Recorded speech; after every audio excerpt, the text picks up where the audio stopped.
Poor twins make a request to a young billionaire. Will you be our dad at the school presentation? The answer will give you goosebumps. When school let out, Emma and Chloe waited in the schoolyard of St. Francis Elementary, while the other children ran to their parents, excitedly chattering about the presentation they would have on Friday. The twins sat quietly on a bench, swinging legs that barely touched the ground.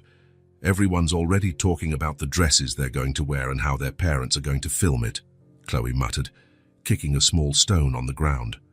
We're the only ones who will be alone. At least we have a mum, Emma replied, always the more practical one. Even if she can't come, Chloe pouted. But Tommy's mum doesn't even work, and his dad is taking the day off just to see him sing, and he's not even a good singer. The two fell silent, remembering that morning's conversation.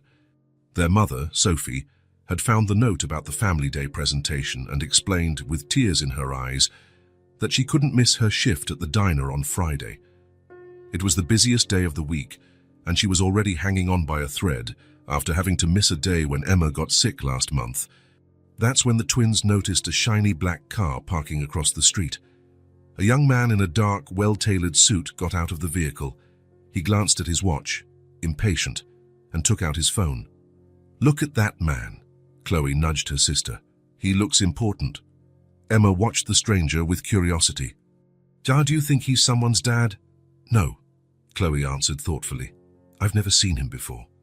The man began to pace back and forth on the sidewalk, talking on the phone, looking a bit lost or late. Chloe suddenly stood up from the bench. Let's go talk to him. What, why? Emma asked, startled by her sister's suggestion. I don't know, Chloe shrugged, already determined. I just have a feeling. Mom told us not to talk to strangers, Emma reminded her, hesitating. We're just going to ask if he's lost, Chloe replied, already pulling her sister by the hand. Come on. Without giving Emma time to protest further, Chloe started walking decisively toward the gate. Emma followed reluctantly, glancing back to see if any teachers were watching them. The twins left the school gate and stopped on the sidewalk. The man was across the street, still on his phone. Let's wait for him to hang up, Chloe whispered, as if they were on a secret mission. The man was having a complicated day. The GPS had led him to the wrong address, and now he was late for an important meeting. Tell Mr. Martinez I'll be there in 20 minutes. Tops, he said into the phone, then hung up. That's when he noticed two identical little girls watching him from across the street. They wore simple school uniforms and had light brown hair tied in pigtails. They were looking at him with undisguised curiosity. He smiled slightly, amused by the situation. He gave the girls a brief wave and turned his attention back to his phone, trying to figure out the right way to go. To his surprise, the twins crossed the street and stopped a few feet away from him. One of them, apparently the bolder one, took a step forward. Hi. Are you lost? The man raised his eyebrows, surprised by the direct approach. A little, I'm looking for a company's address. The girl nodded, as if that made perfect sense. I thought you looked important. You're wearing a suit. He couldn't help but smile. And you're very observant. What's your name? I'm Chloe, and this is my sister Emma. We're twins. I figured that much, he replied, putting his phone in his pocket. There was something about these girls that intrigued him. Perhaps the confidence with which they approached a stranger, or the contrast between their expressions, one shy, the other fearless. And what's your name? Chloe asked, looking him directly in the eye. The man hesitated for a moment, as if considering whether he should answer. Noah, he said finally. Noah Bennett. That's a nice name, commented Emma. Speaking for the first time, her voice was softer than her sister's. Thank you, Noah smiled. You know, you two shouldn't be talking to strangers. You don't look dangerous, Chloe replied simply. And we're right in front of the school. Everyone can see us. Noah glanced around, noticing a few adults watching the scene with attention. He made sure to keep a respectful distance from the children. We have a presentation at school on Friday, Chloe continued, changing the subject abruptly. We're going to sing and show drawings of our family. That sounds very nice, Noah replied, playing along. Our mom can't go, Emma explained, looking down at her shoes. She has to work to pay the bills. Noah felt a pang in his chest at the girl's frankness. I'm sorry to hear that. Everyone is bringing their parents, Chloe added, her voice revealing her sadness. We're the only ones who will be alone on stage. We only have our mom, Emma continued, but she has 2 jobs. The teacher said someone from the family has to be there, Chloe said, looking at her shoes. But we don't have anyone else. That must be tough for you, Noah commented, genuinely touched. It's worse at the presentations, Emma said quietly, when everyone has someone watching and clapping for them. Tommy is bringing his mom and dad, Chloe recounted, crossing her arms, and he can't even sing right. He sounds like a frog. Noah couldn't hold back a laugh. And you two, do you sing well? The teacher says we do, Emma replied with a small smile. We practiced a lot. I'm the best in the class, Chloe stated with conviction, but no one will be there to see it. I'm sure you'll do great, Noah said, glancing at his watch. He really needed to go, but something about these girls stopped him from just saying goodbye and leaving. Do you have kids? Chloe asked, observing him with curiosity. Noah shook his head. No, I'm not married. Why not? Chloe continued, ignoring her sister's disapproving look. Chloe, Emma scolded, blushing. You don't ask that. Noah laughed again. It's okay. I guess I've never found the right person. Our mum doesn't have a husband either, Emma explained. She says it's just the 3 of us against the world. And you manage well, from what I can see, Noah commented with a gentle smile. Chloe looked at her sister, as if asking for permission for something. Emma gave a slight nod. You could be our dad at the presentation, Chloe said suddenly, her voice clear and direct. Just on Friday, to watch us sing. Noah was completely speechless. The unexpected request caught him totally off guard. It would only be for 1 day, Emma added shyly. No one would know you're not our real dad. We just need someone to clap for us, Chloe explained. So we're not the only ones with nobody. It would be at 10 o'clock, Emma said, her eyes revealing hope. If you don't have a meeting at that time. Noah looked at the girls, surprised by the boldness of the request. Part of him wanted to say yes immediately, moved by the sadness in their eyes. But another, more rational part knew it would be strange for an adult to show up pretending to be the father of children he barely knew. I don't know if that would be appropriate, he said finally.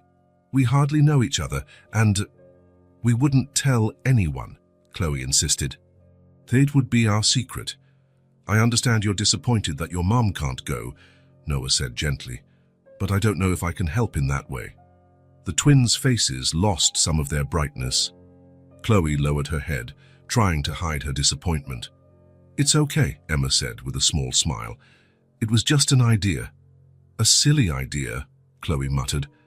It's not silly, Noah hurried to say, touched by their sadness. It's just complicated. We understand, Emma replied, pulling her sister by the hand. Sorry to bother you. You didn't bother me, Noah assured them. It was a pleasure meeting you. We have to go, Chloe said, her voice less cheerful than before. The teacher will get worried. Of course, Noah nodded. Good luck with the presentation. I'm sure you'll do great. The twins waved a brief goodbye and started to walk away. After a few steps, Chloe stopped and turned around. It's at St. Francis Elementary, she said, pointing to the building behind them. Friday, 10 o'clock. In case you change your mind. Before Noah could respond, the girls had already crossed the street and were entering the school gate. He watched them until they disappeared into the yard. His phone rang, bringing him back to reality. It was his assistant wanting to know why he hadn't arrived at the meeting yet. I'm on my way, Noah replied, getting into his car. As he drove, he couldn't get the encounter with the twins out of his head. There was something about them that had touched him deeply. The request for him to pretend to be their father for a day was absurd. Of course, he barely knew them. He had no obligation to them. And yet, the thought of them being alone on stage, while all the other children had their parents in the audience, bothered him more than he wanted to admit. St. Francis Elementary, he muttered to himself. Friday, 10 o'clock. On Friday, the auditorium of St. Francis Elementary was packed with eager parents, some with cameras, others with flowers to give their children after the show. Backstage, the children were getting ready, adjusting their clothes and rehearsing their lines one last time. Amid the hustle and bustle, the twins stood quietly in a corner, already resigned to the fact that they would be the only ones without anyone in the audience. "Do you think he'll come?" Emma asked, as she straightened the bow on her sister's dress. Chloe shrugged, trying to seem indifferent. "Of course not. He didn't even say he would." "But he didn't say he wouldn't either," Emma argued, ever the optimist. "He's an important man," Chloe replied. "He must have more important things to do than pretend to be the dad of 2 girls he doesn't even know."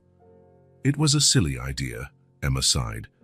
"It was," Chloe agreed, although her eyes revealed she still held a small glimmer of hope. The teacher began to call the children into formation. "Kindergarten class, you're next. Remember to smile." The twins stood side by side, holding their drawings. As the curtain opened, their eyes immediately scanned the audience, more out of habit than hope. The rows were filled with smiling parents, some with cameras, others waving excitedly to their children. Several children proudly pointed to their parents in the audience. The twins felt that familiar pang of sadness, seeing all the seats occupied by complete families, while they had no one. And then, almost at the back of the auditorium, leaning against the wall as if he had arrived too late to get a seat, they saw him. Noah Bennett was there, wearing a dark suit, watching the stage intently. When his eyes met the twins, he smiled and gave a discreet wave. Emma's and Chloe's faces lit up simultaneously. The surprise and joy were so intense that for a moment they forgot where they were. They squeezed each other's hands, barely able to contain their excitement. "He came," whispered Emma, without taking her eyes off Noah.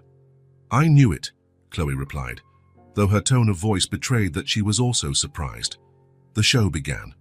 One by one, the children showed their drawings and sang little songs about family. When it was the twins' turn, they stepped forward to the center of the stage with a confidence they hadn't felt moments before. "This is a drawing of our family," Chloe announced, showing the colorful paper. "It's me, my sister Emma, and our mum. Our mum works very hard to take care of us," Emma added, her voice surprisingly firm. "She couldn't be here today, but we know she loves us very much." The twins then began to sing a song about family. Their sweet, in-tune voices filled the auditorium. Throughout the performance, their eyes constantly sought out Noah at the back of the room. He smiled and watched them attentively, as if he really were the proud father they had asked him to pretend to be. When they finished, the auditorium erupted in applause. Noah clapped more enthusiastically than anyone, and the twins could have sworn they saw a glint of emotion in his eyes. At the end of the presentation, while the other children ran to hug their parents, Emma and Chloe came down from the stage and walked shyly over to Noah. "You really came," Chloe said, her eyes shining. "You were incredible," Noah replied, genuinely impressed. "You sing very well." "Thank you for coming," said Emma, more reserved, but just as happy. "No one has ever—" She didn't complete the sentence, but she didn't have to. Noah understood what she meant.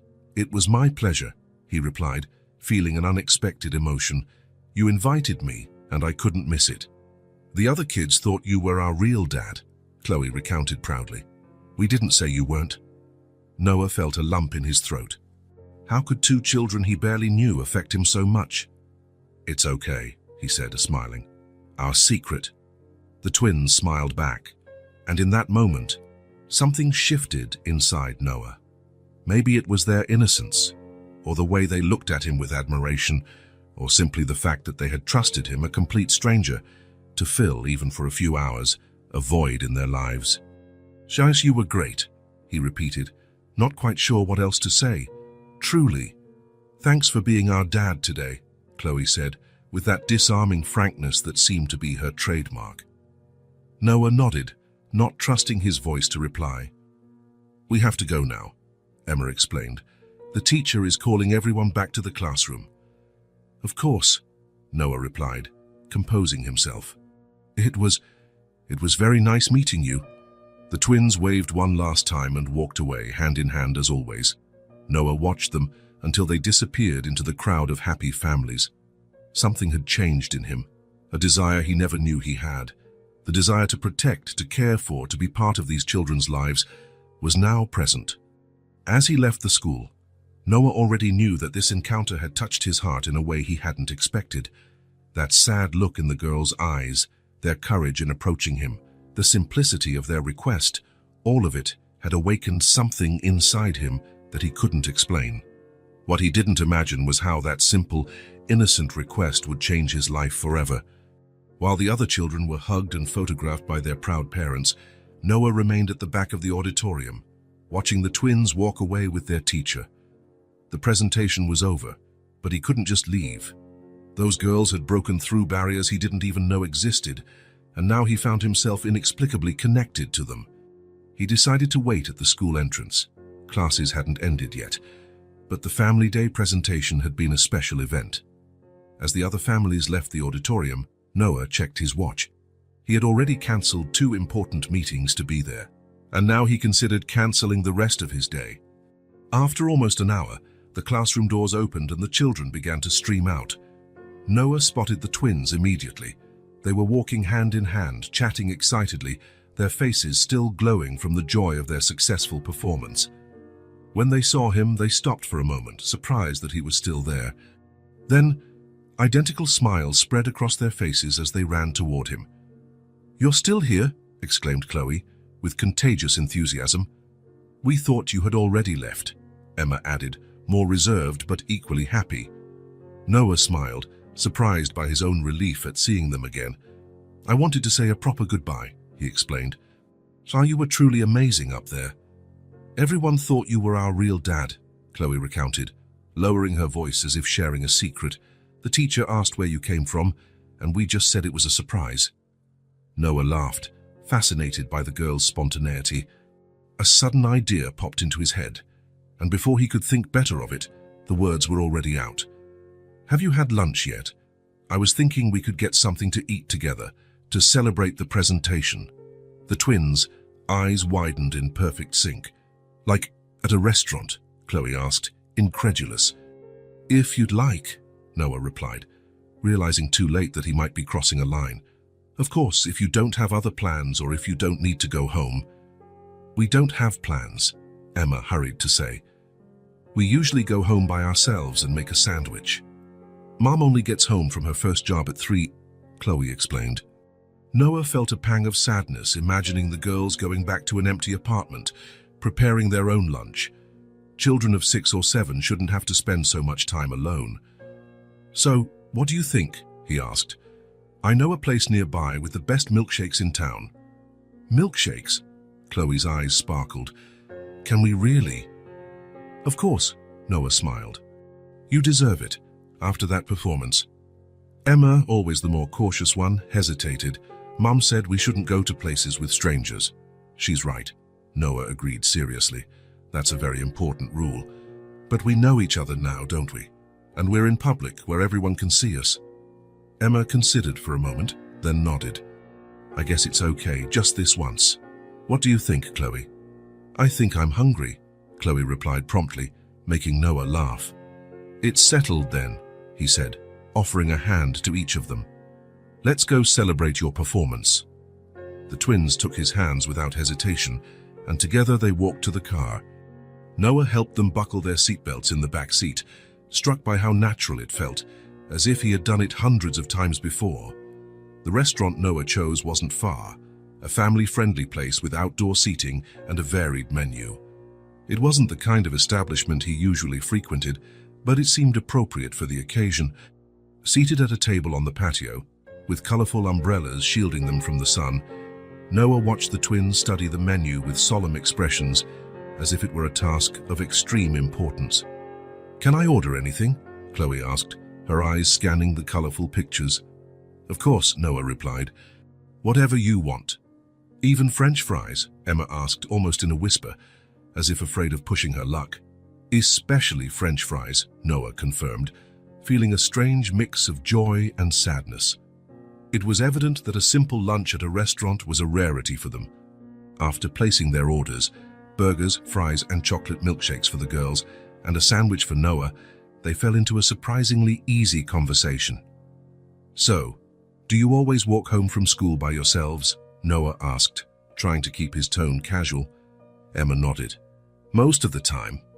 Mom works at a store in the morning and at a restaurant at night. She only has Sundays off," Chloe added, playing with the straw of her milkshake. "But even then, she sometimes picks up an extra shift." "That must be hard for you," Noah commented.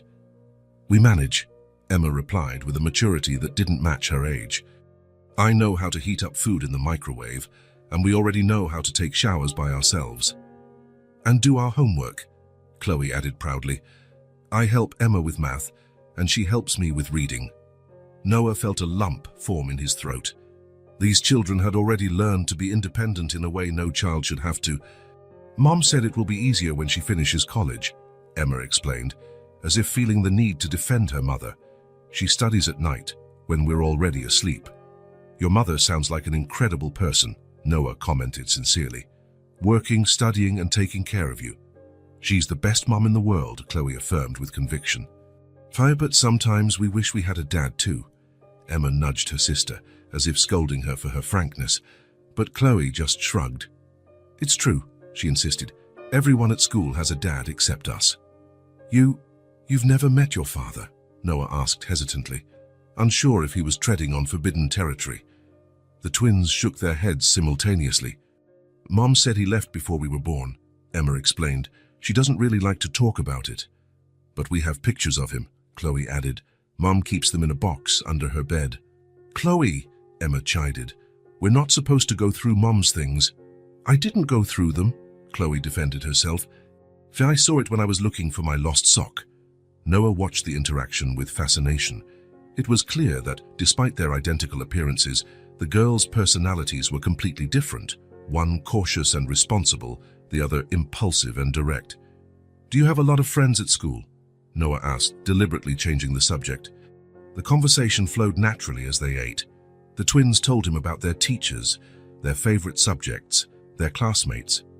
Noah listened with genuine interest, asking questions and laughing at the stories they told with such enthusiasm.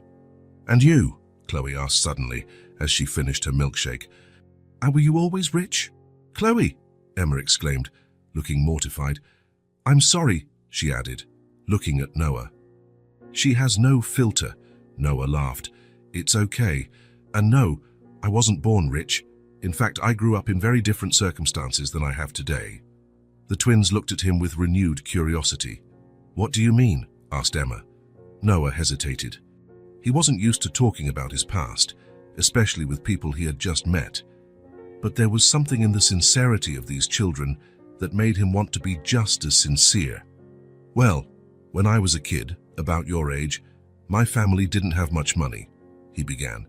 "My mom also worked 2 jobs just like yours." "Really?" Chloe seemed genuinely surprised. But you have such a nice car," Noah smiled. "That came much later. When I was little, we lived in a very small apartment, and sometimes it was hard to pay all the bills." "Were you also home alone?" Emma asked. "Often," Noah confirmed. "And I also had to learn to fend for myself early on." "And your dad?" Chloe asked directly. "Did he leave like ours did?" Noah felt a pang as he remembered his father. Not exactly. He was physically present, but he had problems. He drank a lot, and he wasn't a very responsible person. The twins watched him with absolute attention, as if every word was important. "But how did you get rich?" Chloe wanted to know. Noah laughed at the frankness of the question. "I studied a lot. I got a scholarship to college, and then I worked hard. I had some good ideas and a little bit of luck too." "See, Emma?" Chloe nudged her sister. "Mom is right. If we study, we can be rich one day too." "It's not just about money," Noah added gently. "It's about doing something you love, and that makes a difference." When they finished eating, Noah realized he had spent almost 2 hours talking with the girls. Time had flown by in a way it rarely did during his business lunches. "I think it's time to take you home," he said, looking at his watch. A brief look of disappointment crossed the twins' faces, but they nodded understandingly. "That was the best lunch of my life," Chloe declared solemnly, making Noah smile. "Mine too," he replied, surprised by the sincerity of the statement. On the way to the car, Noah made an impulsive decision. If you tell me the address, I can drive you home. Here it's safer than you going back alone. The girls exchanged glances as if consulting each other silently. Mom only gets home at 3, Emma remembered, but I think it's okay. Apartment 302, Oakwood Apartments, Maple Street, Chloe recited promptly. During the short drive to the apartment, Noah found himself thinking about how the day had taken a completely unexpected turn. What had started as an impulsive act of kindness, attending the school presentation of 2 girls he barely knew, had turned into something more significant. The Oakwood Apartments was a modest 4-story building, without an elevator, in a simpler part of the city. Noah parked the car and accompanied the twins to the 3rd floor. "This is it," announced Emma, stopping in front of door 302. She took out a key attached to a lanyard hidden under her uniform shirt. "Do you want to come in?" Chloe invited, as Emma unlocked the door. "We can show you our drawings." Noah hesitated. Entering the apartment of 2 children without a parent present seemed inappropriate. On the other hand, leaving them alone also worried him. "Just for a moment," he finally decided, "until I'm sure you'll be okay." The apartment was small but surprisingly cozy.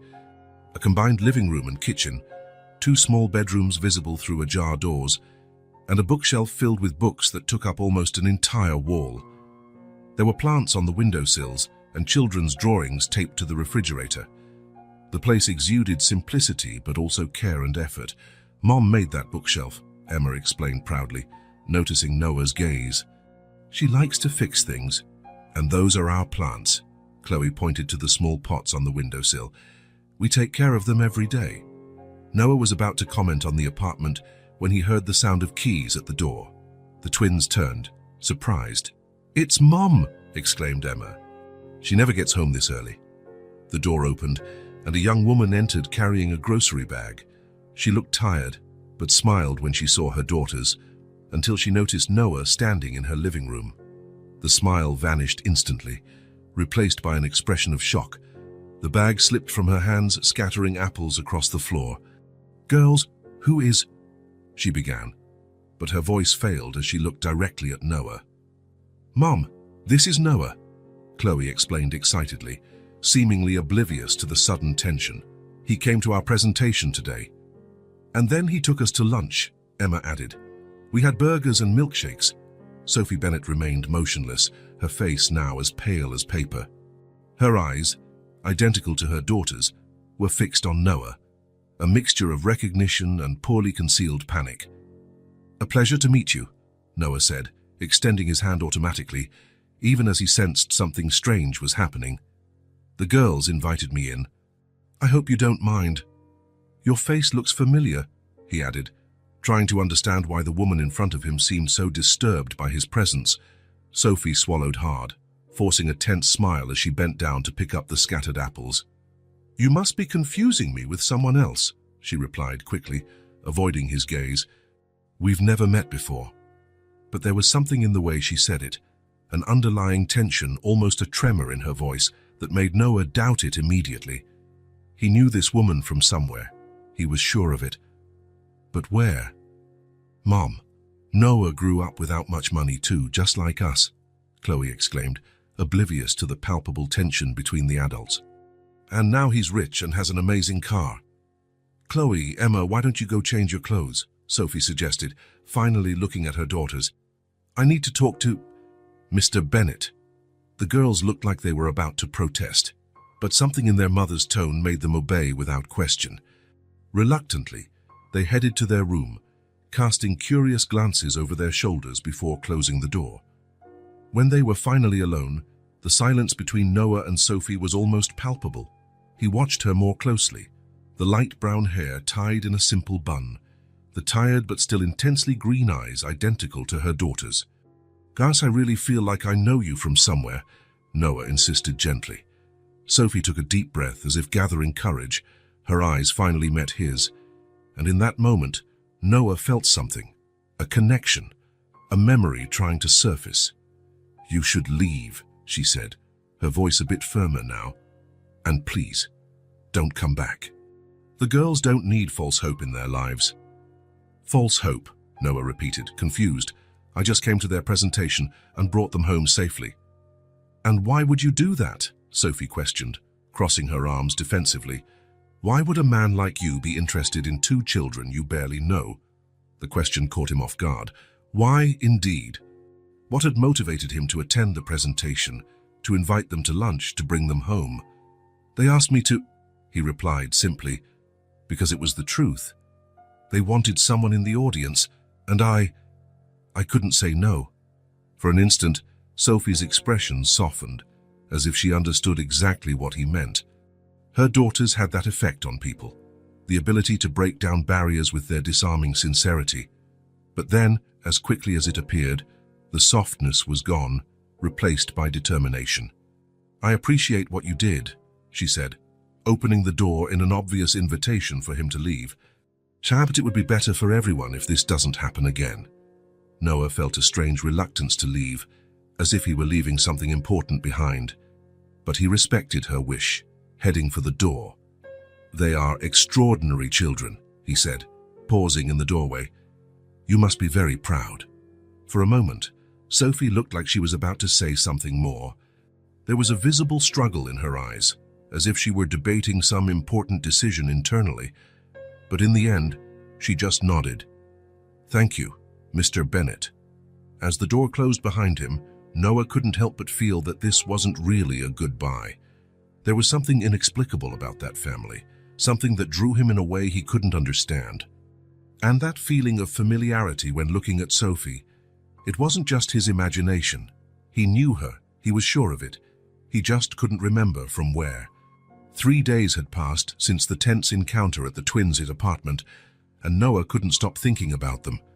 The image of the girls singing on stage, their faces lit up at seeing him in the audience, the simplicity with which they shared their lives over lunch, it all kept coming back to his mind at the most unexpected moments.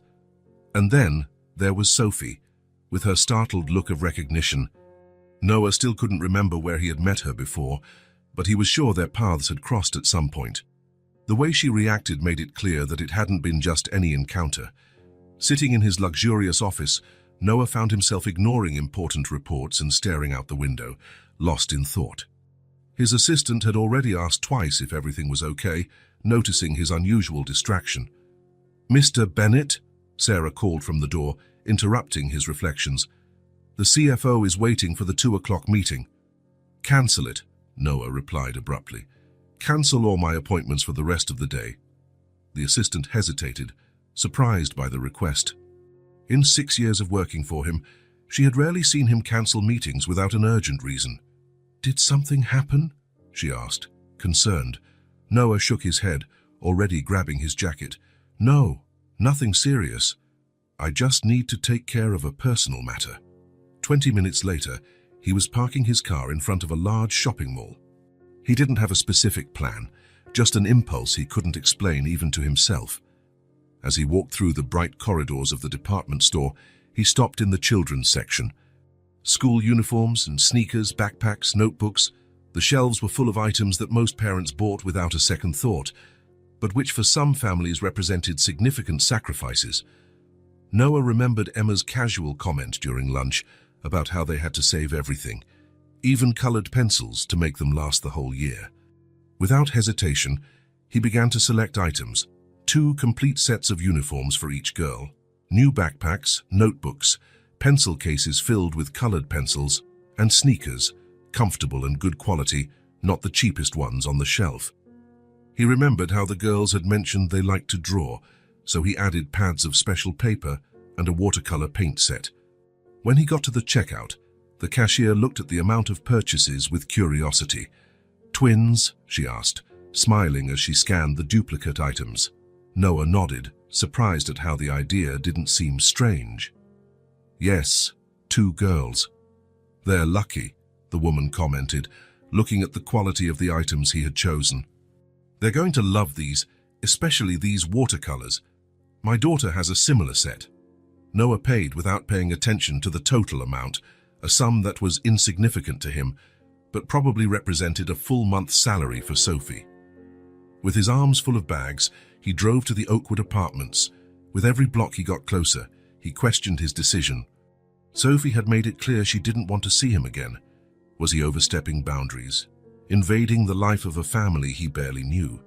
But then he remembered the look in the twins' eyes when they mentioned having to save school supplies, the visibly faded and too small uniforms, and he decided to go ahead. In the worst-case scenario, Sophie would refuse the things, and he would donate them to a charity. He climbed the 3 flights of stairs and stopped in front of door 302. He took a deep breath and rang the doorbell. It was the twins who answered, their identical faces lighting up instantly upon seeing him. "Noah!" they exclaimed in unison, Chloe immediately throwing herself into his arms for a hug while Emma smiled more shyly. "You came back," Chloe continued, practically jumping with excitement. "Mom said you weren't going to come anymore."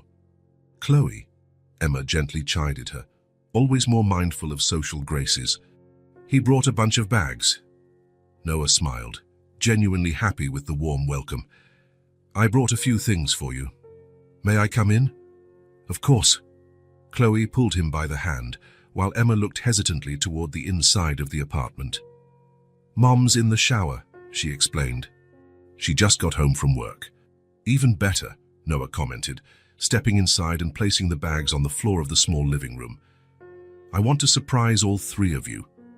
The twins' eyes widened when they saw the number of packages. "Is all this for us?" Chloe asked, incredulous. "So open them and see," Noah encouraged, feeling a wave of satisfaction at their excitement. He didn't have to say it twice. The girls began to explore the bags with enthusiasm, taking out each item with almost reverent care. Their eyes grew wider with each discovery. "Look, Emma," Chloe exclaimed, holding up one of the new uniforms. "It's the right size." Emma was already examining the pencil case full of colored pencils, running her fingers over each one as if they were tiny treasures. "There are 36 different colors," she murmured, amazed. But it was when they found the sneakers that Noah saw the reaction that touched him the most. Emma picked up one of the pairs and held it so carefully it seemed she was holding something extremely fragile. "My foot was hurting, but Mom didn't have money," she said quietly, almost as if talking to herself. Her big eyes met Noah's. "How did you know?" Noah felt a lump in his throat. There was no way he could have known. It had just been a guess, based on his own childhood, when a new pair of sneakers was a rare luxury. "I just thought you'd like them," he replied simply. At that moment, the bathroom door opened and Sophie appeared, wearing simple clothes and with damp hair. She froze when she saw Noah, and then her eyes registered the open bags, the scattered gifts, and her daughter's radiant faces. "What is going on here?" she asked, her voice a mix of surprise and concern. "Mom, look what Noah brought," Chloe exclaimed, running to show her the new uniform. "And there are backpacks and pencils and sneakers and even real watercolors." Sophie looked at the bags from expensive stores, at the clearly pricey items, and her face flushed intensely. She crossed her arms, as if trying to protect herself. "Girls, can you go to your room for a minute? I need to talk to Mr. Bennett." The twins exchanged worried glances, sensing the tension in the air. "But Mom," Chloe started to protest. "Just a minute," Sophie repeated more firmly. Reluctantly, the girls left the room, carrying some of the gifts, casting glances over their shoulders. When they were alone, Sophie turned to Noah, keeping her voice low so the girls wouldn't hear. "What are you doing?" she asked. "Didn't I ask you to stay away from my daughters?" Noah remained calm. "I just wanted to help. I saw they needed these things and—" "I can take care of my daughters," Sophie interrupted, her pride clearly wounded. "We don't need charity." "It's not charity," Noah replied softly. "It's just a gift. The girls welcomed me with open arms when I needed to be somewhere that day. They made me feel part of something. That's priceless to me." Sophie stared at him, studying his face as if trying to find any sign of falsehood. But all she saw was sincerity. Exhausted after a long day of work, she sank onto the sofa, her defensive posture suddenly crumbling. "You don't understand," she said, her voice now almost a whisper.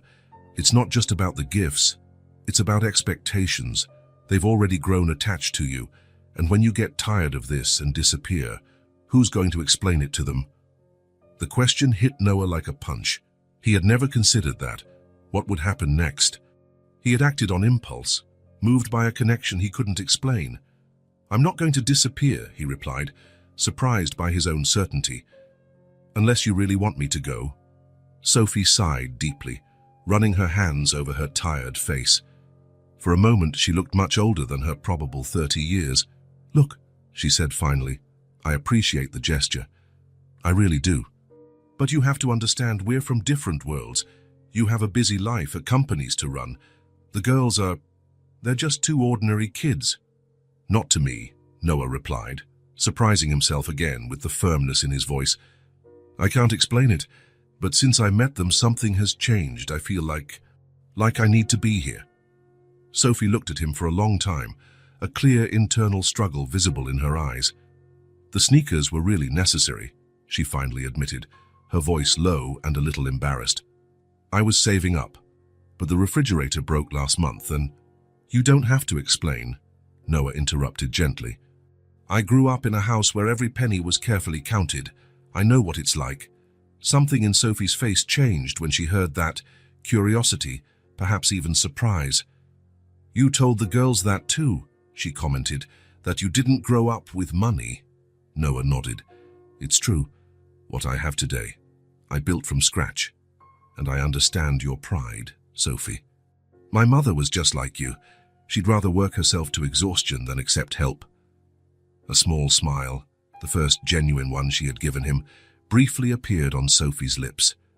"Thank you," she said finally, her voice almost a whisper. "For the gifts. The girls really needed them." Noah felt a wave of relief. "Can I call them back?" "I think they were in the middle of a great discovery when you showed up." Sophie hesitated, then nodded. "Emma, Chloe, you can come back," she called out. The girls reappeared instantly, as if they had been waiting with their ears pressed to the door, which was probably the case. "Can we keep everything, Mom?" Chloe asked hopefully. Sophie looked at her daughters' expectant faces, and then at Noah. "Yes," she replied softly. "And what should we say to Mr. Bennett?"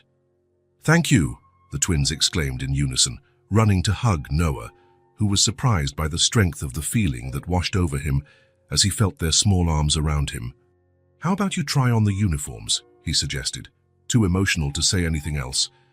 The girls needed no other encouragement. They ran to their room carrying the packages, leaving Noah and Sophie alone again. "They like you," Sophie commented, watching him closely. "And I like them," Noah replied simply. "I know it seems strange. We barely know each other." "But I understand," Sophie interrupted him, surprising him. "They have that effect on people. They always have." A comfortable silence settled between them, broken only by the excited sounds coming from the girls' room. "If you ever need anything," Noah said finally, "I want you to know you can count on me. Not just material things, anything." Sophie studied him for a long moment, as if trying to solve a complicated puzzle. "Why?" she asked finally. "Why do you care so much?" It was a question for which Noah had no clear answer. How could he explain a connection that he himself didn't fully understand? "I don't know," he answered honestly. "Faisa, I just know it's important for me to be here for you all." The twins reappeared then, wearing the new uniforms, twirling to show how good they looked. Noah noticed that the quality fabric fit perfectly, replacing the worn, too small clothes they had worn before. "It's perfect," Chloe exclaimed, admiring herself. "And so comfortable," Emma added, running her hands over the soft fabric. Noah smiled, feeling a satisfaction he rarely experienced in his professional life, even after closing the most profitable deals. In the following weeks, an unexpected routine was established. Noah began to visit the small apartment 2 or 3 times a week, always bringing something, sometimes just ice cream or a new book, other times more necessary items he noticed were missing. Sophie initially maintained a cautious distance, always polite but reserved. However, little by little, the barriers began to fall. She started to accept his presence, perhaps realizing the genuine joy he brought to the girls. On a Saturday afternoon, Noah sat on the living room floor with the twins, drawing with the watercolors he had brought. They had spread out newspapers to protect the floor, and the three of them were completely absorbed in the activity. "Look, Noah, I drew you," Chloe announced, showing a colorful drawing where a tall figure in a suit held the hands of two identical girls. "That's amazing," Noah praised, genuinely impressed with the girl's talent. "You have a future as an artist." "I want to be a doctor," Chloe replied promptly. "But I'll draw in my spare time." "And you, Emma?" Noah asked, noticing that the other twin was focused on a more detailed drawing of a large house with a garden. "I don't know yet," she answered thoughtfully. "Maybe an architect. I like to draw houses." Noah smiled, observing how different they were in their aspirations, despite their identical appearance. He was about to suggest they paint something together when he noticed a movement at Sophie's bedroom door. She was standing there, watching the scene silently. There was something in her gaze, a mix of complex emotions, concern, guilt, but also, for the first time, something that looked like hope. Her eyes met Noah's, and for a brief moment, a silent communication passed between them. It was as if she was finally seeing something in him that reassured her, perhaps the genuine affection he felt for the girls, the absence of any ulterior motive. Sophie quickly looked away, returning to her room, but Noah had seen enough to understand that something had changed. A barrier had fallen. Later, after the twins had gone to bed, Sophie walked him to the door. "They've never had a male figure in their lives," she said softly. "They're getting attached to you very quickly." "That worries you," Noah observed. "Not as a question, but a statement." Sophie nodded. "At first, yes. A lot. But now," she hesitated, as if carefully weighing her next words. "Now I'm starting to think it might be good for them." "I'm glad to hear that," Noah replied, feeling a relief he didn't know he was waiting for. "They are incredible kids, Sophie. You've done an amazing job raising them on your own." A soft blush colored Sophie's cheeks. "Thank you," she murmured. "And thank you for everything you've been doing. Not just the material things, Gahan, but for being present." As he walked down the stairs of the building, Noah reflected on how his life had changed in such a short time. Before, it was just work and more work, endless meetings and profitable deals, but without any real connection. Now, his most anticipated days were those when he visited the small apartment on Maple Street. What had started as an innocent request, to be a dad for a day, had turned into something much deeper and more meaningful. Sophie closed the door and leaned against it, taking a deep breath. She walked silently to the twins' room and stood watching them sleep. Their identical little faces relaxed and peaceful. In the last few days, she had noticed a change in them. They were happier, more confident.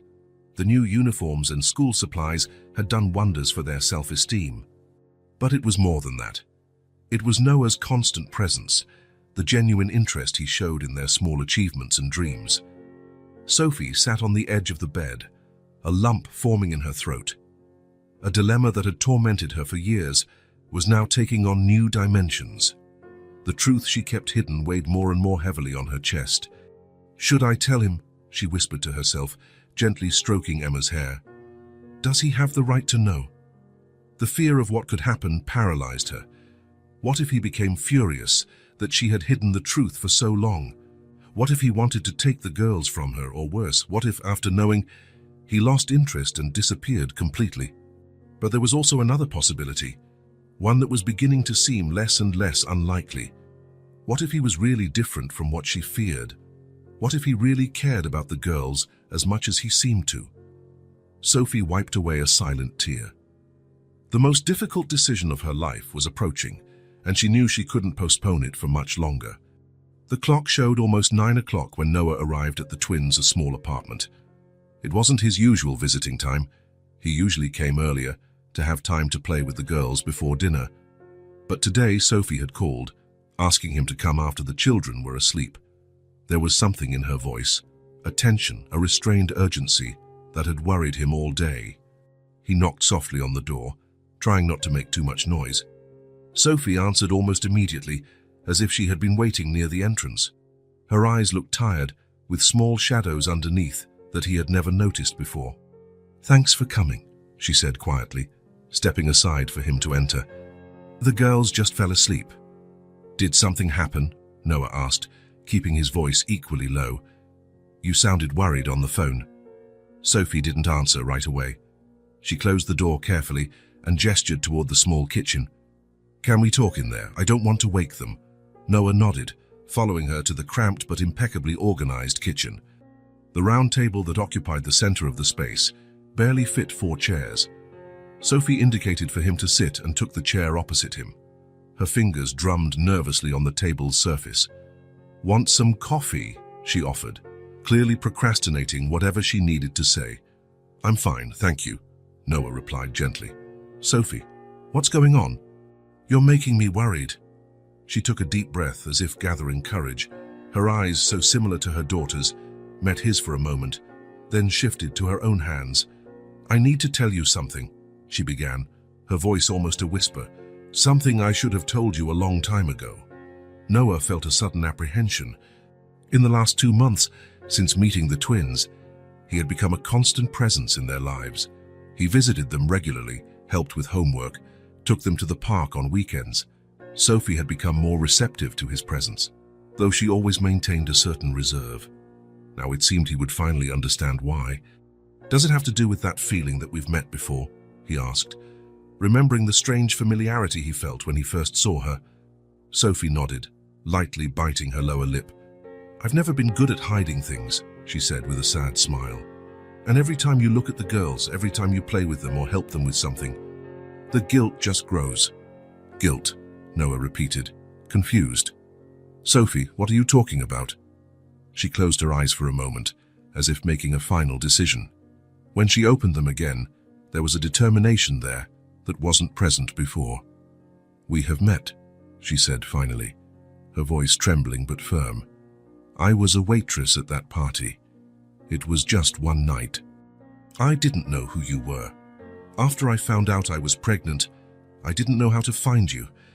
The words hung in the air between them, laden with an almost tangible weight. Noah felt as if time had frozen. His mind raced, trying to process what he had just heard, trying to fit together the pieces of a puzzle he didn't even know he was trying to solve. What party? He asked automatically, still in shock. The grand opening of the Wellington Hotel, Sophie replied, her eyes now fixed on his. Almost 7 years ago, I was working as a temp waitress, needed the money for college. You were there, celebrating some kind of business deal. Slowly, the memory began to surface. The Wellington Hotel, one of the first major projects he had financed. The opening party had been extravagant, with champagne flowing freely and the city's elite all present. He had drunk more than usual, celebrating the success of the venture. You were wearing a black uniform, he murmured, the memory coming back now. Hair tied up, different from the curls you have now. Sophie nodded, a tear silently trickling down her cheek. You bumped into me near the restroom, she continued. I dropped a tray of glasses. You offered to pay for it, said you wouldn't tell anyone.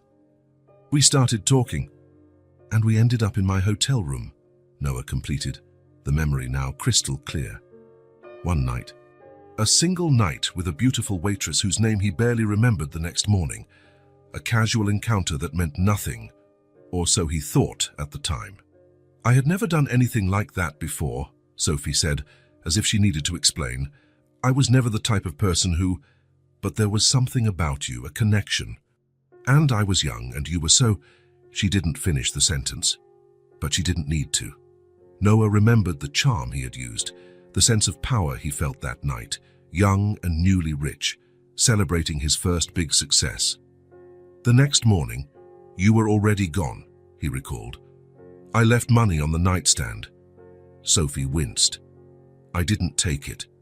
I left because I had another shift for breakfast, and when I came back to talk to you, you had already checked out. Silence fell between them, heavy with the reality of the implications. Noah looked at the closed door of the girls' room, feeling a wave of emotion so intense it left him breathless. The twins, he began, barely able to form the words. They are. Your daughters, Sophie completed, her voice almost fading. Yes. Noah felt as if the floor had disappeared from under his feet. The twins, Emma and Chloe, were his daughters. The small hands that held his when they went to the park, the identical smiles that greeted him at the door, the curious questions about his work. All this time, he had been building a relationship with his own daughters without knowing. "Why didn't you look for me?" he asked, his voice hoarse with emotion.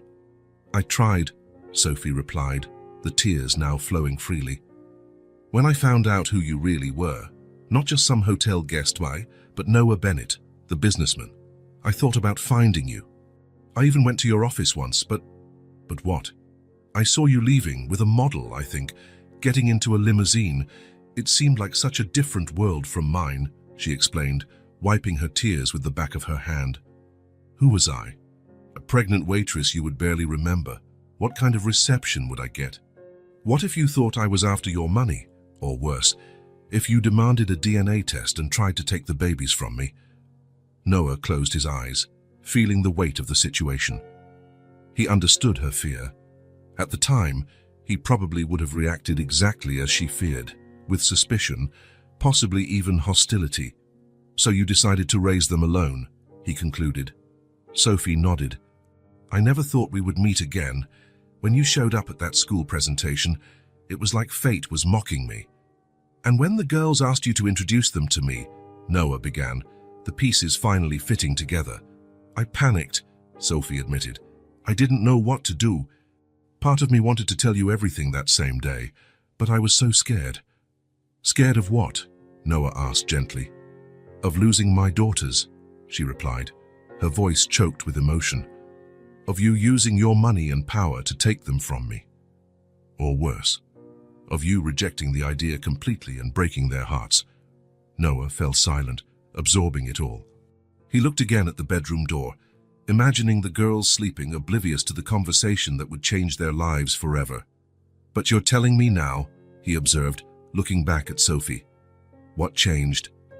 Sophie took a deep breath, her gaze now firmer.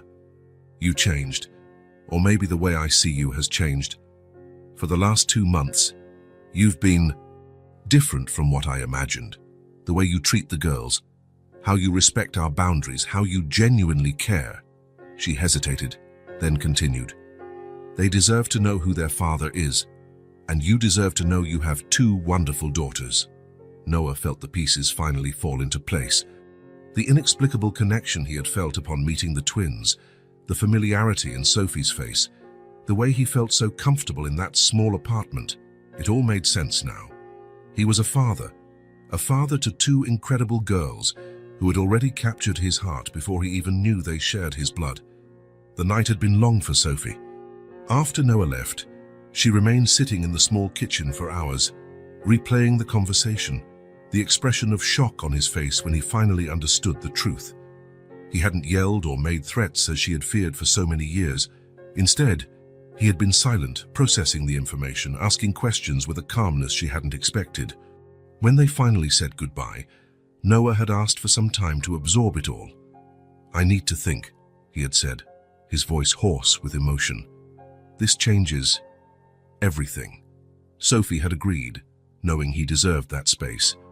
They agreed that she would talk to the girls first, preparing them for the truth that, in a way, they already seemed to sense.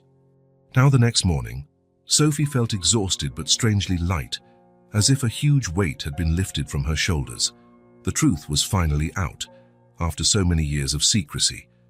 Emma and Chloe woke up early, as they always did on Saturdays, eager to enjoy the day. Usually, Noah would show up around 10 perhaps to take them to the park or the children's museum. The girls were already in the living room, drawing with the watercolors he had brought weeks ago. "Girls," Sophie called softly, sitting on the sofa. "Can we talk for a bit?" The twins looked up from their drawings, curious about their mother's serious tone. "Is something wrong?" Emma asked immediately, always the most perceptive about adults. "Mood shifts." "No, sweetie," Sophie replied, trying to smile. "Actually, it's something important. Can you come sit here with me?" The girls exchanged a look, that silent communication they always had, and got up, leaving their drawings on the floor. They sat on either side of Sophie on the small sofa. Sophie put her arms around her daughter's shoulders, pulling them closer. Her heart was beating fast, nervous, but she knew she had to do this. "Remember when you asked me about your dad?" she began, keeping her voice calm. The twins nodded simultaneously, suddenly attentive. "And I said he had left before you were born, and that I didn't know how to find him." "Yes," Emma replied. "You said he didn't know about us." Sophie took a deep breath. "That's right. I was never able to tell him that you existed, but something incredible happened." "What?" Chloe asked, her big eyes fixed on her mother's face. Sophie stroked her daughter's identical hair, trying to find the right words. "Sometimes, life surprises us in ways we can't imagine. Sometimes, people we've lost touch with reappear when we least expect it." "Mom," Chloe interrupted, impatient as always. "What are you trying to say?" Sophie smiled, despite her nervousness. Chloe always got straight to the point. "Noah is your dad," she said finally, her voice soft but clear. There was a moment of absolute silence.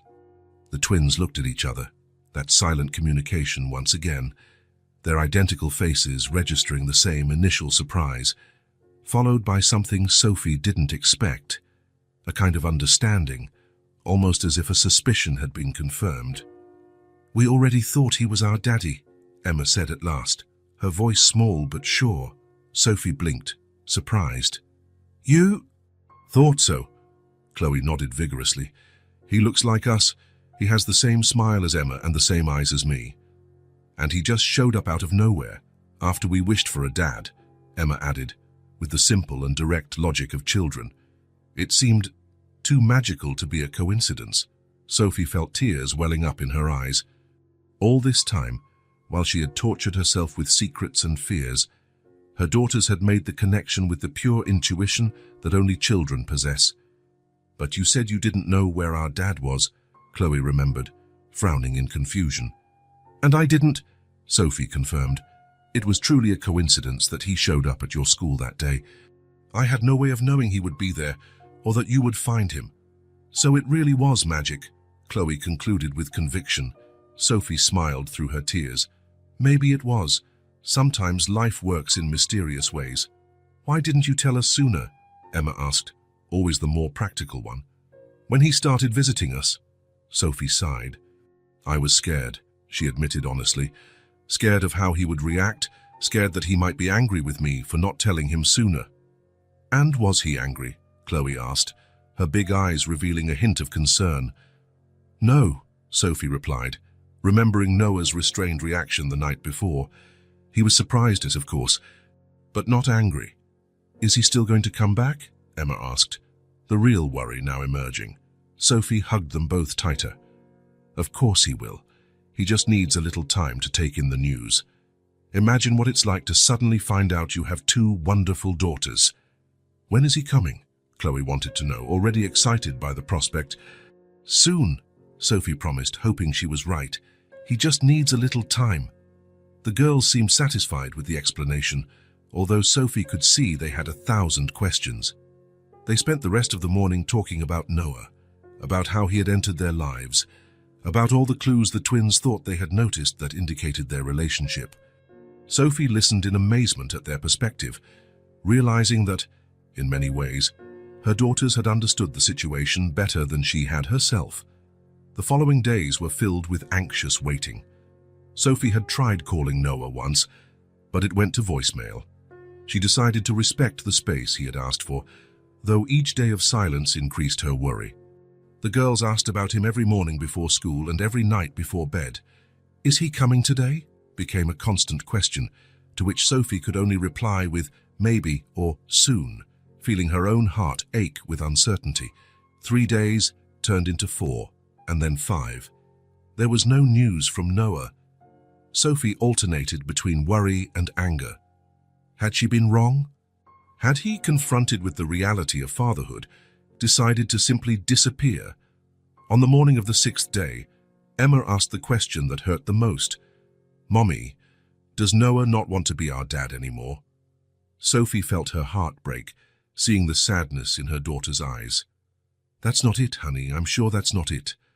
"Then why hasn't he come?" Chloe insisted. "He hasn't even called.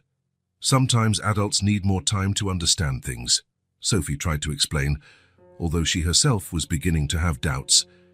That afternoon, the girls insisted on waiting at the entrance of the building, sitting on the low wall by the gate. "What if he comes today?" Chloe argued. "How we want to be the first to see him." Sophie didn't have the heart to say no. She allowed them to stay there, visible from the kitchen window, watching every passing car with renewed hope. The sun was beginning to set when a familiar black car parked across the street. The twins, who were almost giving up, immediately sat up straight. From the window, Sophie saw Noah get out of the vehicle. He looked tired, with dark circles visible even from a distance, but there was something in his posture, a determination, a certainty, that made her hold her breath. The girls didn't move, as if they feared any movement might make him disappear again. Noah saw them and stopped for a moment, clearly surprised to find them waiting. Then he walked toward them, his steps firm but cautious. Sophie hurried down the stairs, wanting to be present for whatever happened, but she stopped at a respectful distance, allowing the girls to have their moment. Noah approached the twins, who were still sitting on the wall, their small faces serious and expectant. He knelt before them, bringing himself to their eye level. "Hi," he said simply, his voice hoarse with emotion. "Hi," the twins replied in unison, still not smiling. There was a moment of silence, charged with everything that needed to be said. It was Chloe, as always, who spoke first. "We thought you didn't want to be our dad anymore," she said, her usually confident voice now reduced to an insecure whisper. Noah's expression broke upon hearing those words. Sophie could see, even from where she stood, the genuine pain in his eyes. "No," he replied immediately, his voice firm despite the evident emotion. "Never think that, ever." He held out his hands, one for each girl, and they took them after only a moment's hesitation. "I'm sorry I disappeared," he continued. "I had to sort out some important things to make sure I could keep all the promises I want to make to you." "What things?" Emma asked, always the pragmatist. Noah smiled, a gentle smile that transformed his tired face. "Grown-up stuff. Work, mostly. I had to reorganize a lot of things, to have more free time." "Time for what?" Chloe wanted to know. "Time for you," Noah replied simply. "Time to be a dad." The twins exchanged glances, that silent communication they always had. Sophie could see hope slowly returning to their faces. Noah took a deep breath, still holding the girls' hands. "I want you to know something, and I want you to never forget it, no matter what happens." The twins looked at him with absolute attention. "Nothing in the world will ever keep me away from you," he declared, his voice filled with an unshakable certainty. "I want to put you on my birth certificate. I want to give you my name. I want to be present for everything. School presentations, birthdays, ordinary days, every moment. I want to be the father you deserve to have." The girls' eyes widened at his words. For a moment, no one spoke, the weight of the promise hanging in the air between them. Then, as if responding to an invisible signal, the twins threw themselves into Noah's arms simultaneously. He hugged them tightly, closing his eyes as he held them against his chest. Sophie felt tears streaming down her face as she witnessed the scene. 7 years of worry, of doubts, of sleepless nights wondering if she had made the right choice. All of it seemed to dissipate before the image in front of her. Noah looked up and saw her standing there. Without letting go of the girls, he extended a hand toward her, inviting her to join them. Sophie hesitated for only a second before approaching. When she took his hand, Noah squeezed it firmly, his eyes conveying 1,000 unspoken words. Gratitude, forgiveness, promise. "We're going to make this work," he said, the "we" encompassing all 4 of them. "Together." Sophie nodded, unable to speak through the tears of relief that now flowed freely. For the first time in years, she allowed herself to believe that maybe, just maybe, they could truly be a family. 3 weeks had passed since the revelation. 3 weeks of adjustments, conversations, and small changes that, together, were beginning to transform 4 individual lives into a family. Noah had kept his promise. He went to the courthouse with Sophie to formalize his paternity of the twins, giving them his last name. Now, Emma and Chloe Bennett officially carried their father's name, a fact they announced with pride to anyone who would listen. In the small routine they established, Noah spent the nights at his own apartment, but showed up almost every morning to take the girls to school and returned in the late afternoon, often staying for dinner. Sophie watched, amazed, as he took on the role of a father with a naturalness no one would expect from someone who had just discovered he had 7-year-old twin daughters. On a Friday, Noah arrived earlier than usual. The twins were still at school and Sophie had managed to get a rare day off from work. "I have a surprise," he announced as she opened the door, an enigmatic smile on his face. "What kind of surprise?" Sophie asked, genuinely curious. Lately, she had allowed herself to let her guard down a little more each day, seeing how consistent and reliable Noah proved to be. "Actually, there are several surprises," he replied, entering the small apartment. "But the first one is just for the girls. I was thinking of picking them up early from school today and taking them on a special outing. Just them and me." Sophie felt a brief moment of hesitation, the protective instinct of a mother who had raised 2 daughters alone for 7 years, but quickly pushed it aside. "They'll love that. They've been talking non-stop about wanting to spend more time with you." "I know this has been an adjustment for all of us," Noah commented, his tone more serious. "Especially for you, having to share the girls after so long alone with them." Sophie appreciated his sensitivity. "It's been easier than I imagined," she admitted. "Seeing their happiness makes up for any adjustment." Noah nodded, clearly pleased with the answer. "So, can I pick them up today? I promised to bring them back for dinner." "Of course," Sophie agreed. "I'll call the school and let them know you'll be picking them up." When Noah arrived at the school, the twins were waiting in the office, their little faces lighting up when they saw him. It was still a novelty for them, being picked up by their dad, being able to say, "My dad is picking me up today," like the other kids. "Where are we going?" Chloe asked immediately as they got into the car, always direct and curious. "It's a surprise," Noah replied, adjusting the rearview mirror so he could see their faces in the back seat. "Or rather, several surprises." "I love surprises," Chloe exclaimed, while Emma just smiled, her enthusiasm more restrained but equally visible in her sparkling eyes. "Is Mom coming too?" Emma asked, always concerned about including everyone. "Today is a special day just for the 3 of us," Noah explained gently. "Or to celebrate us officially being a family." The girls exchanged excited glances. Since Noah had signed the papers acknowledging his paternity, they carried a new kind of confidence, a security that came from finally having what so many other children had, a present father. Noah drove for about 20 minutes until they reached a large shopping mall. The twins looked up in awe at the high ceiling with sophisticated lighting and the colorful storefronts. "First stop," Noah announced, guiding them to a huge toy store, the kind that looks like a children's paradise, with themed sections and interactive displays. The twins' eyes widened as they entered, and it was very different from the small neighborhood toy stores they occasionally visited with Sophie, usually just to browse or buy a modest birthday present. "You can pick whatever you want," Noah said, smiling at their astonished expressions. "No limits today." "Anything?" Chloe asked, incredulous. "Anything," Noah confirmed. "We're setting up a new room for you, remember? We need proper toys for it." The girls looked at each other for a moment, as if consulting one another in their silent communication, and then set off in slightly different directions. Emma to the section with educational games and books, Chloe straight to the flashiest and most colorful toys. Noah followed them, watching with interest the distinct choices they made. Emma selected carefully, examining each item before deciding if she wanted it, while Chloe quickly accumulated a pile of things that caught her eye. "I don't think we can take all of this," Emma commented worriedly, looking at Chloe's growing collection. "Today you can," Noah assured her. "It's a special day." After nearly an hour, the girls had selected an impressive variety: board games, picture books, science kits, dolls, building blocks, and a dollhouse big enough for them to play with together. As the staff packed everything up, Noah led them to the next stop, an elegant children's boutique, with clothes that looked like they were straight out of a catalogue.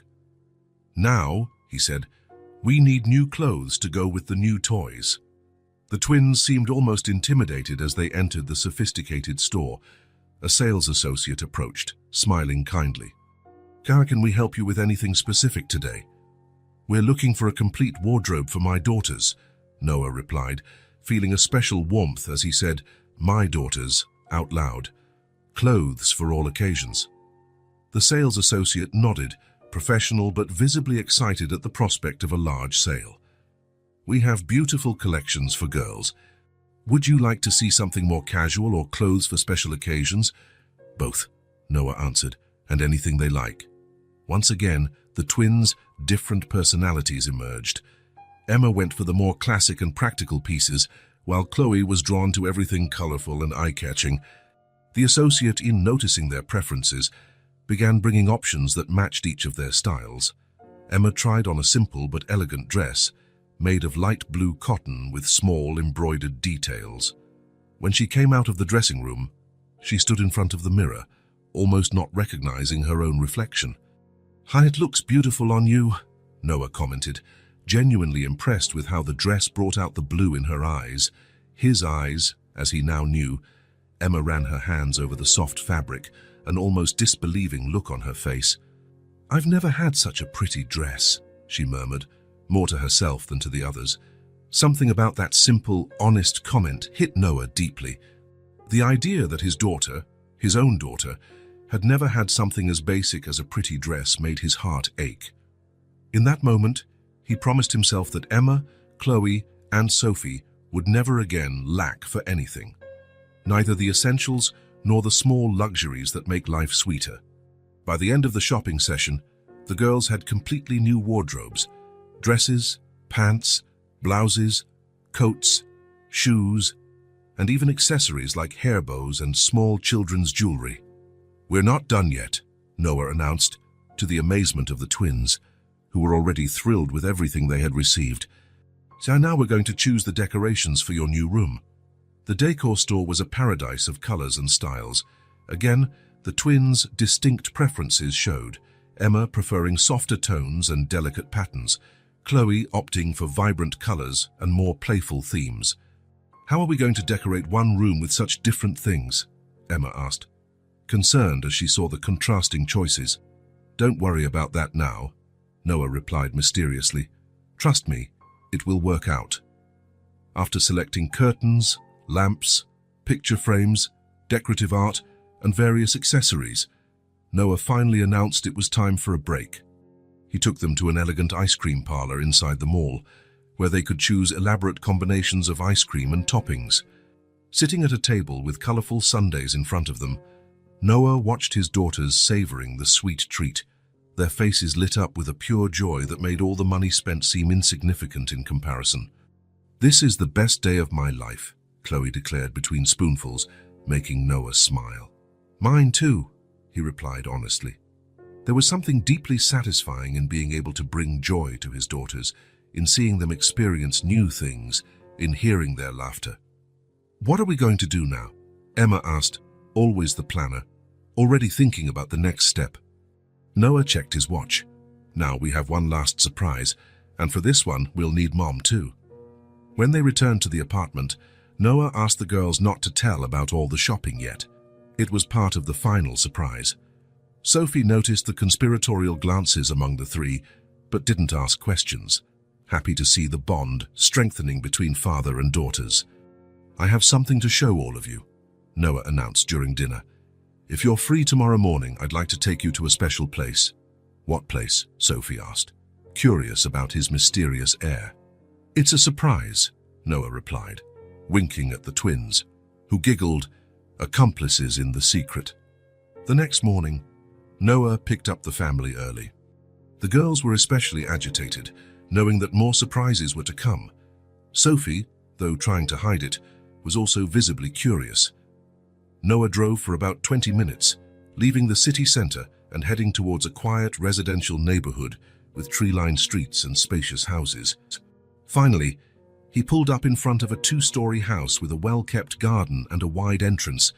"We're here," he announced, turning off the engine. Sophie looked out the window, confused. "What is this place?" Instead of answering, Noah got out of the car and opened the door for her, while the twins were already jumping out excitedly. "Oh, come on," he said, guiding them up the stone path to the front door. He took a key out of his pocket and unlocked the door, gesturing for them to enter.